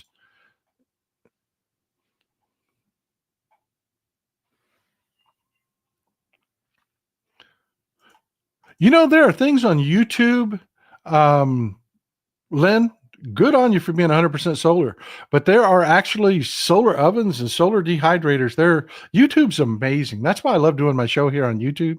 You can find anything you want to talk about on YouTube.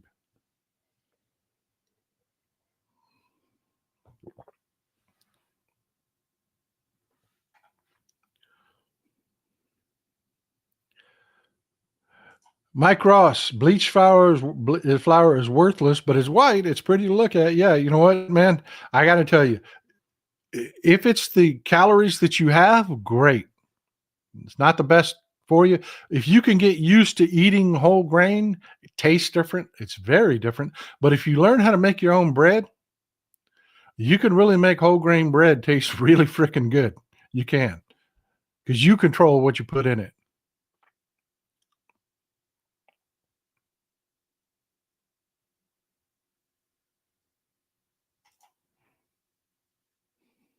You know, that's what I've been doing too. I've ordered a book called The Lost Ways. I'm not putting a plug in for it or anything like that, but there are a lot of really good books out there on how to garden, like how to garden with not that book, but there's another one I was watching is how to garden without fertilizers, the way they used to do things before they had products like fertilizers and stuff like that. There are some books out there, and I'm going to get a couple so that you don't need the internet. You can read them by candlelight.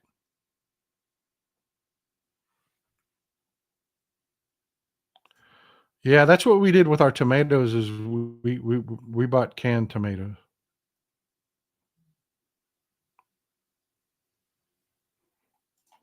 Yeah, YouTube is great. It is great.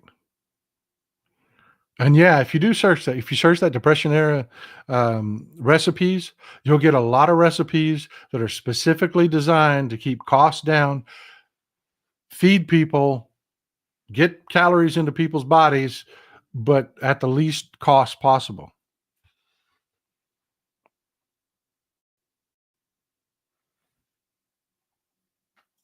Yeah, I don't know how long this is going to be available, but like I've really gotten on this craisins kick, dehydrated cranberries. They're not real sweet, so you're not like putting a ton of sugar in your food or anything like that. But it is really cool if you like bake them into a bread, like I said, with some seeds or something. Yeah.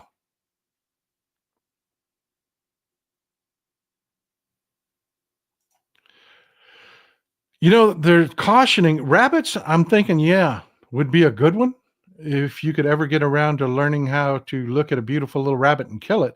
But raising rabbits would be good. They're easy to raise, inexpensive, easy to manage. Chickens are problematic right now because of bird flu. A lot of the cases that we're getting of bird flu are from people that are raising chickens. Wild birds infect their chickens, and then they get bird flu from handling their chickens. So I'm a little leery. I wanted to do, we've got a pond. Y'all seen the cussing pond before. Ducks and geese. I really thought it'd be fun to have. Everybody hates geese. I don't know. I think a goose would be cool as hell. I do. I really think a goose would be cool. My wife is like, no, not getting a damn cobra chicken. It's not happening. But, my maple flavored friends, will you please convince my wife that a goose is okay? When they finally get bird flu under control, that's what I want her to do was ducks and geese.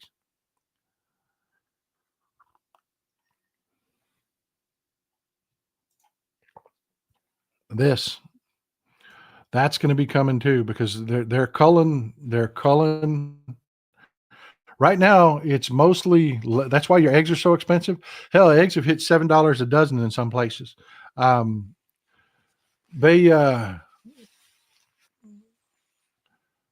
They've been culling mostly laying hens, but yeah, the meat birds, because the reason that bird flu doesn't affect meat birds as much as it does laying hens, it's two different species. It's a meat bird. They get so big so fast. Actually, if you tried to grow one to adulthood, their legs would break. We've genetically manipulated these chickens to get so big so fast that literally, if you tried to grow them to adulthood, their legs would break. You can't do it. You can't breed these chickens that way. You just can't.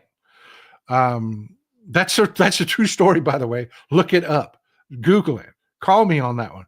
They do. I can't remember the breed. I can't remember the species that's more popular for the meat chicken. But anyways, so yeah, these chickens don't really take long to produce. they cull them very quickly. So there's a high turnover. So bird flu doesn't have the opportunity to get into these flocks and run rampant, because like I said, they're just not alive that long.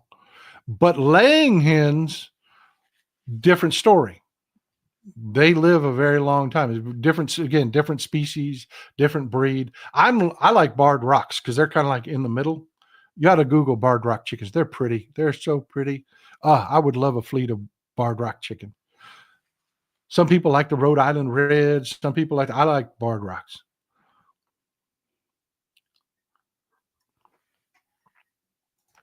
I saw that. There was a duck farm, one of the last duck farm on Long Island, that was providing all the duck eggs to the restaurants in New York City and whatnot. They're out of business. They're out of business. They had to cull their entire flock because of bird flu. And guess what? No inspections anymore because of Donald Trump. No inspections anymore. Imagine what's going to happen with bird flu now.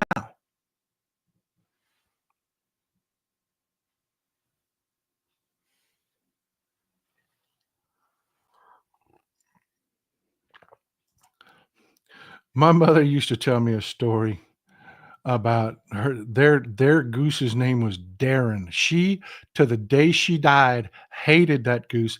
And my aunts used to, because they were raised on a farm up in Iowa, used to tell me how much nobody else had a problem with Darren, but Darren hated my mother for some reason. Hated my mother and would just bite her ruthlessly. But everybody else, they were like, fine. I figured, people like me, I might get away with it. If not, hey, we'll have orange glazed goose, right? I mean,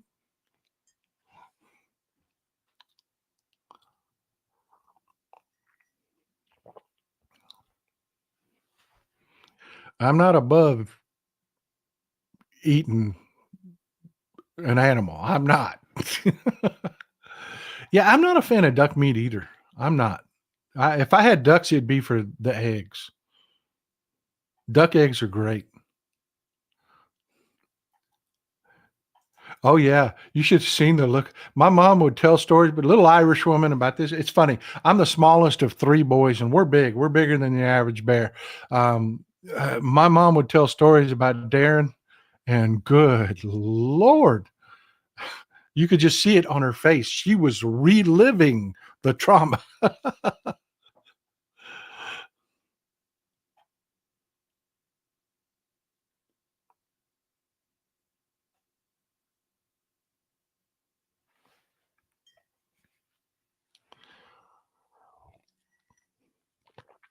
Thank you for sticking around for the round table, folks. I mean, I know we've lost 400 or 500 people because we went to just a discussion, but I got to tell you, with the things that are going on today, I really appreciate you being here.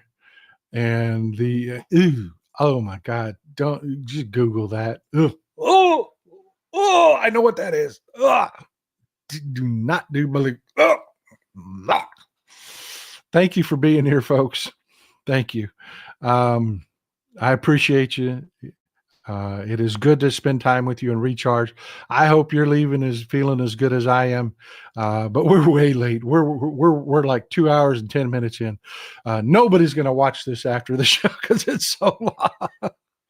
Oh God. Enjoy some Texas cities at night.